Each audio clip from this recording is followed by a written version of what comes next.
a gente poder cumprir com o nosso horário. Então, vamos lá. Análise de projetos culturais, ou seja, avaliações, quais são os critérios, como isso vai funcionar e como a nova instrução normativa ela coloca os parâmetros para funcionamento dessa parte. Então vamos lá, ó. Artigo 31. As propostas culturais apresentadas no SALIC passarão por análise de admissibilidade compostas pelas seguintes etapas.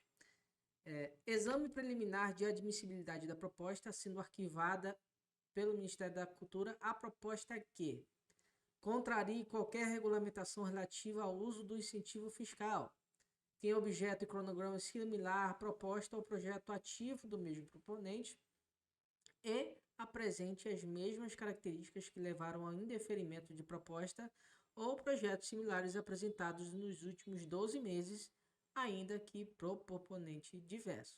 Ou seja, aqui ele já deixa alguma condição de cara que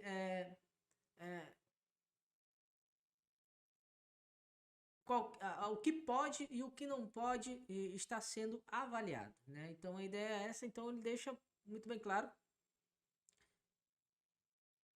o que pode ser arquivado lá de cara. Então quando você coloca no sistema lá do Salic Web, né, você tem uma primeira fase que é justamente a admissibilidade que ele está falando aqui, e aí ele vai ver, vamos constatar se o projeto está dentro do padrão que nós estabelecemos através da instrução normativa e que a gente possa começar a avaliar.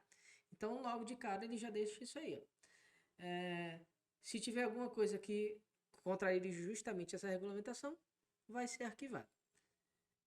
Se você tem um outro projeto em que o objeto e o cronograma seja similar, também tem deferimento e por questões óbvias, né? Você está propondo dois projetos diferentes, que são objetos diferentes, mas que a sua funcionalidade e seu escopo são iguais. Então, obviamente, vai ter um desvio de função aí, já que temos um conflito natural.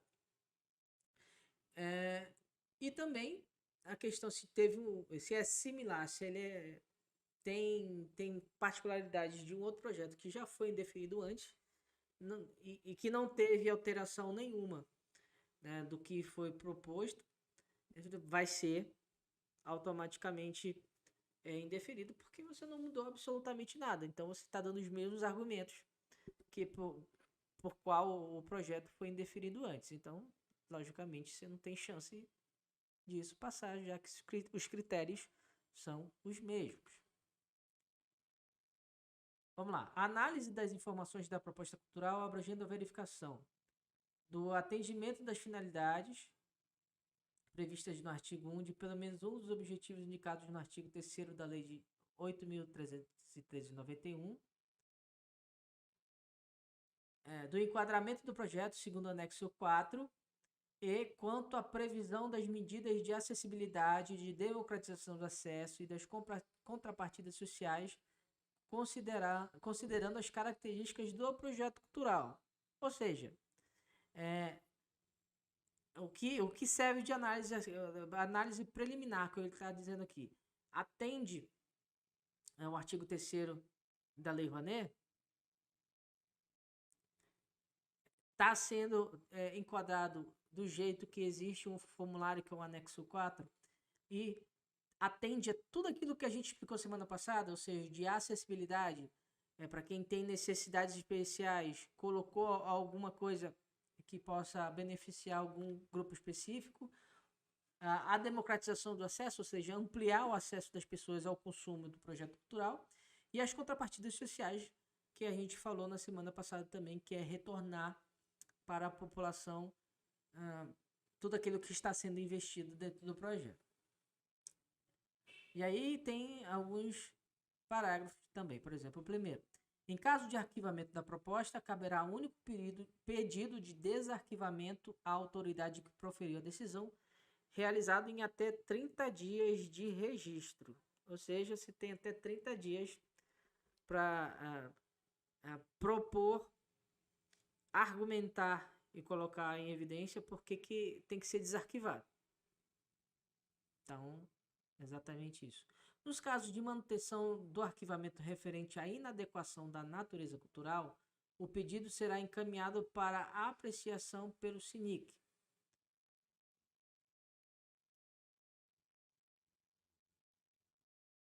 Ou seja, ele foi.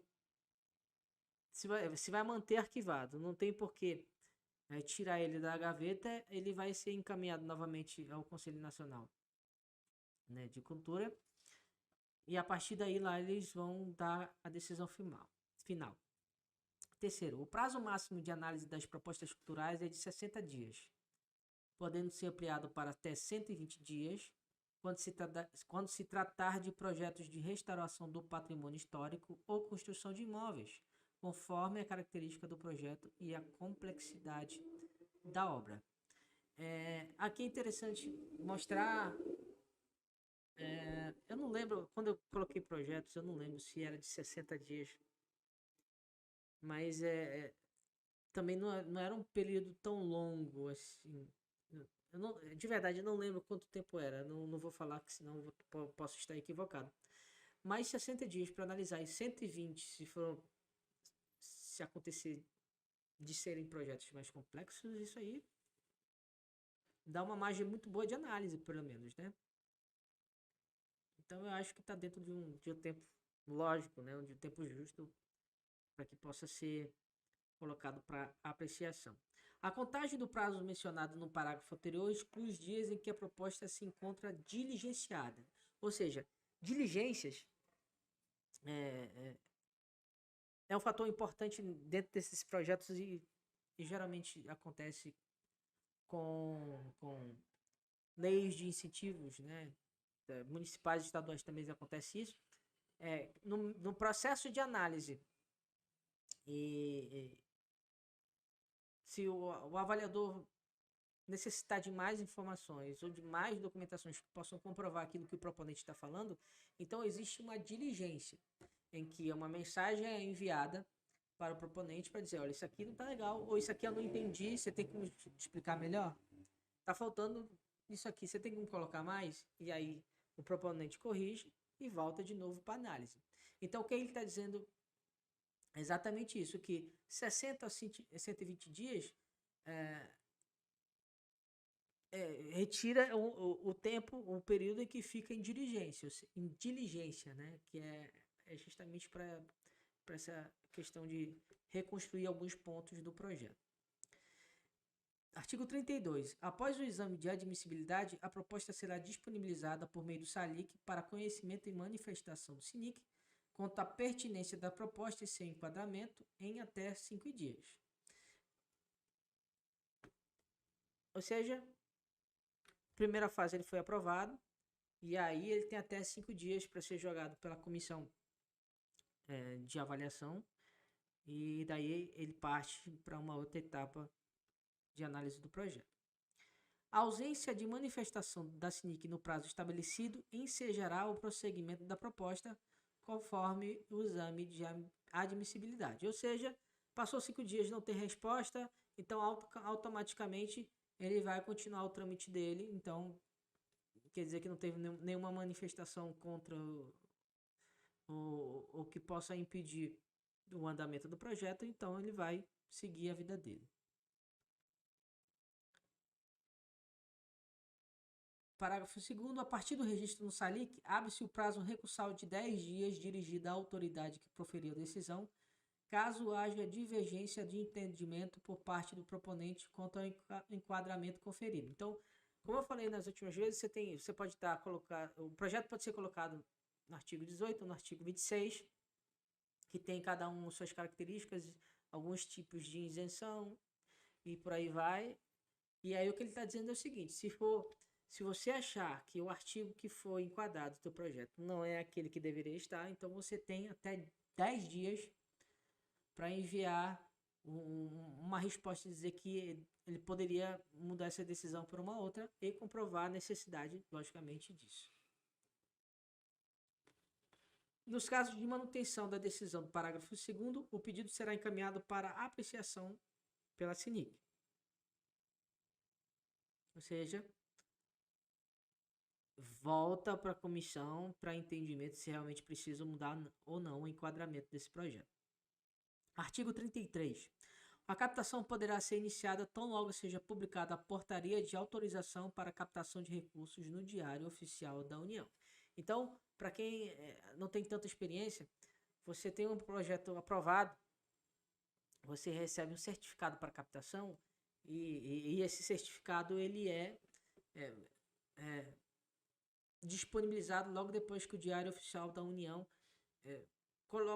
publica que o projeto foi aprovado com valores, enfim, tem toda a questão do trâmite burocrático para que e do acesso à informação para que esse projeto seja colocado à disponibilização. Então, o que ele está dizendo é exatamente isso.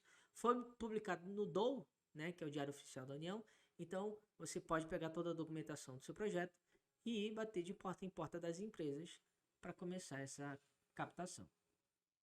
As despesas realizadas entre o dia da publicação da portaria de autorização para captação de recursos e o dia da efetiva aprovação da execução do projeto poderão ser ressarcidas com recursos captados, respeitando-se os ajustes ocorridos na unidade técnica vinculado e na SINIC. Ou seja, se entre o momento que foi publicado e o dia da efetiva aprovação da execução, nesse meio tempo, entre na verdade, a publicação e a execução, você já começou a investir, né, por recursos próprios dentro do projeto, ele está dizendo que você pode ser ressarcido, mas aí, logicamente, você tem que comprovar todos esses gastos, conforme os padrões que eles colocam, né? Os projetos que receberem a decisão de não aprovação da execução não poderão ter suas despesas ressarcidas, logicamente. Você não vai dar prosseguimento no projeto, você não tem por que pedir algum ressarcimento do que já foi investido, sabendo que o projeto não vai ser captado. Então, foi por sua conta e risco. As despesas ocorridas anteriormente à publicação da portaria de autorização para captação de recursos não serão ressarcidas. O que vem antes de tudo, antes de publicação, antes de qualquer coisa. Se você gastou já contando que o projeto podia te dar, um abraço. Porque o que ele está dizendo é exatamente isso aqui. Você não tem direito de qualquer ressarcimento até o momento em que oficialmente o seu projeto está nascendo para o Ministério da Cultura, enfim, para os trâmites burocráticos. Então, é por sua conta e risco. Qualquer coisa que você queira investir, pense bastante antes de qualquer aprovação, logicamente. Após a captação mínima de 10%, o proponente poderá adequar o projeto à realidade da execução no prazo de 30 dias.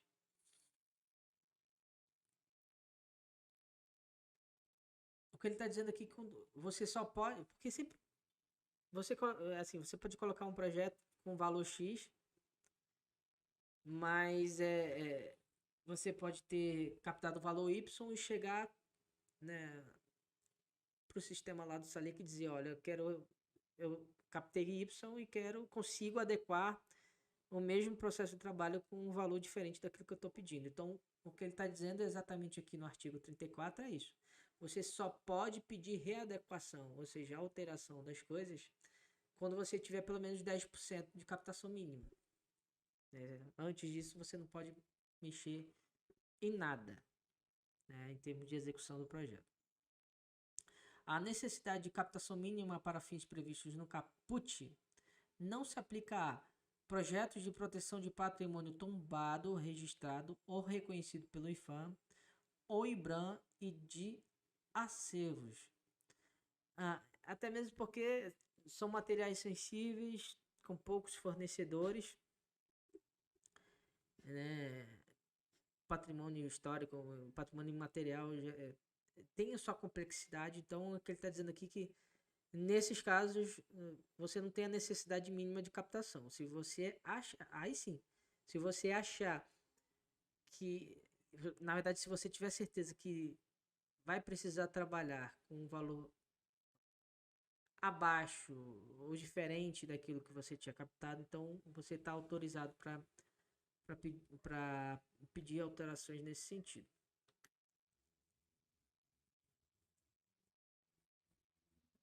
Aí ele completa aqui também, nessa mesma balada aí.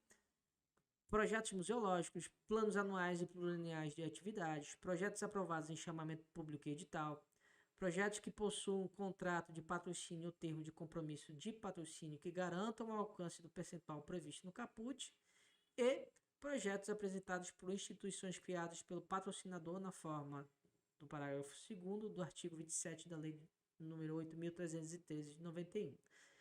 Ou seja, ele dá mais algumas condições de readequação orçamentária, caso tenha necessidade nessas questões específicas aí.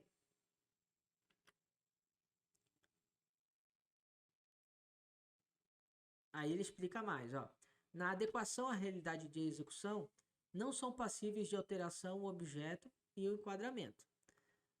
Por questões óbvias, né? Você não pode alterar o objeto do projeto, que é o resultado principal daquilo que vai acontecer, porque você vai readequar. Se você está prometendo espetáculo de teatro ou de dança, você vai fazer um espetáculo de dança ou de teatro, né? Não tem como você pegar espetáculo de teatro e transformar para audiovisual. Isso não tem como. E o enquadramento é basicamente o mesmo pensamento. Se eu estou no artigo 18, eu não posso mudar, não tem como mudar para o artigo 26, porque as características do projeto poderiam, entre aspas, favorecer nesse sentido. Aquilo que ele foi enquadrado, ponto final, não tem conversa.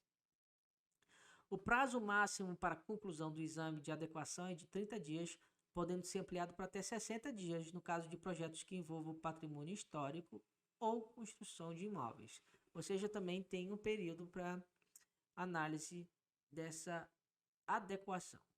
Artigo 35. O projeto poderá ser encaminhado a uma unidade técnica vinculada após procedimentos do artigo 34 dessa instrução normativa. Não havendo adequação de projeto à realidade de execução, o encaminhamento à unidade técnica vinculada ocorrerá após o decurso do prazo que trata o caput do artigo 34 ou após a renúncia expressa a este prazo com a devolução do projeto pelo proponente. Né? Então, são períodos aí que ele está dizendo, né, o quanto tem que dar de continuidade. Né? Então, ele está dando as condições aqui. A unidade técnica vinculada deverá analisar o projeto no prazo de 30 dias do recebimento. Instrução normativa. Está na instrução normativa, tem que ser cumprida, até no máximo 30 dias. O prazo previsto no parágrafo 2º deste artigo poderá ser prorrogado por mais 90 dias, quando se tratar de projeto de recuperação de patrimônio histórico ou construção de imóveis, conforme a característica do projeto e a complexidade da obra. Então, ele segue a mesma análise em referente a outros pontos que a gente já explicou aqui. Quando são projetos mais complexos, ele vai dar, obviamente, mais tempo para análise, né, de execução, na verdade, análise de adequação e tudo mais. O parecer técnico será redigido de forma clara, concisa e tecnicamente coerente, conforme requisitos definidos pelo Ministério da Cultura, devendo conter, pelo menos, análise sobre a possibilidade de execução do projeto de forma apresentada, viabilidade do cronograma, a adequação dos preços a serem praticados no orçamento, das medidas de democratização do acesso e da acessibilidade prevista nesta instrução normativa. Então, aqui ele está falando exatamente sobre a parte dos avaliadores, né? Como é que eles devem demonstrar essa avaliação. Então, ele está deixando aqui claro que tem que ser o mais simples e, ao mesmo tempo, mais completo possível, com todas as informações claras e objetivas. Após a emissão do parecer técnico e aprovação pela unidade técnica vinculada ao projeto cultural, será encaminhado ao SINIC para apreciação com vistas à aprovação da execução.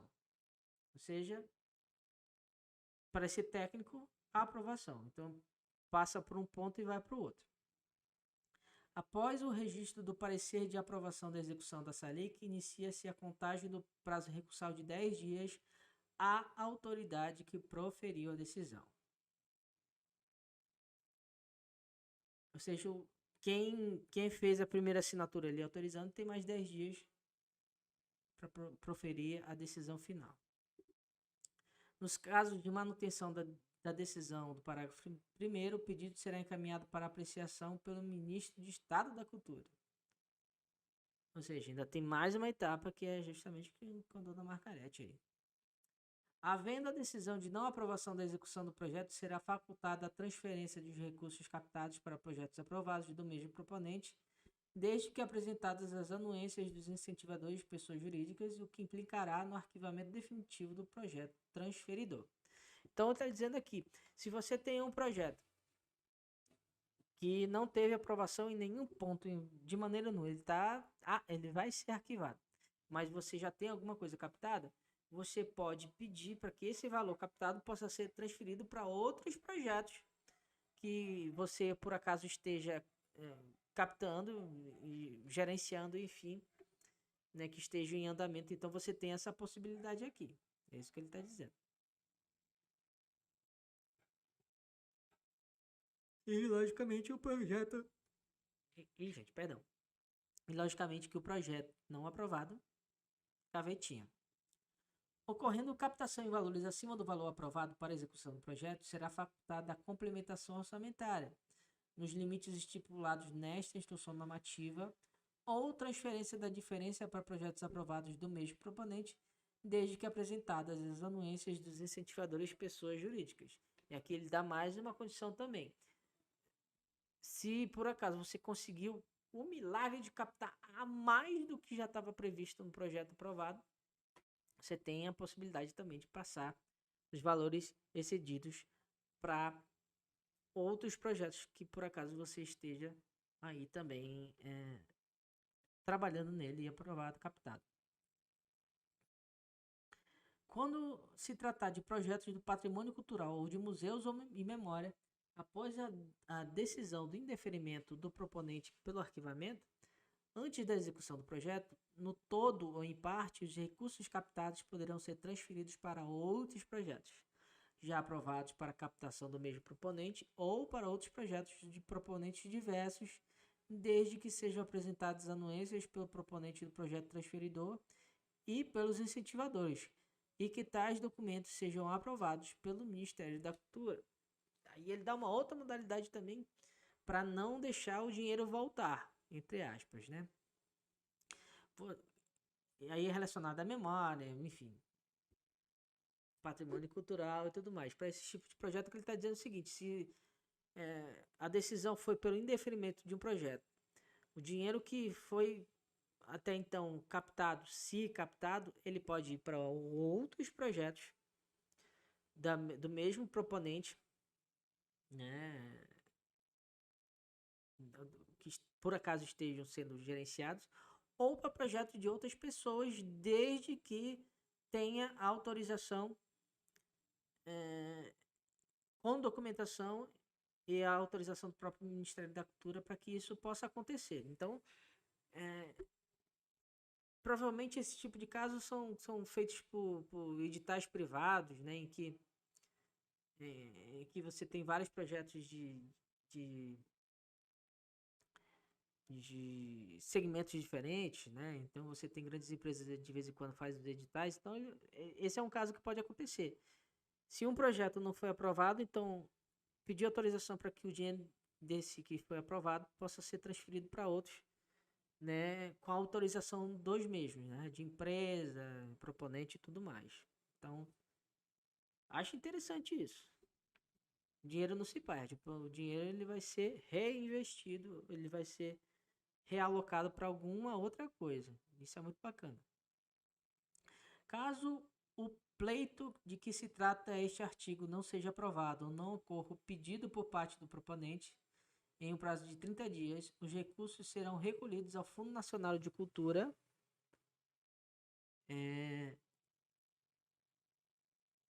dispensando a anuência do proponente. É o que ele está dizendo aqui. Não foi aprovado e o proponente não quis dar continuidade. Então, tudo, todos os valores de um projeto específico que por acaso não tenha até 30 dias algum sinal de que vai ocorrer alguma coisa com ele, volta para o Fundo Nacional de Cultura. Então, é exatamente isso que ele está dizendo. Então, vamos dar a primeira e a última parada aqui para a gente dar uma respirada.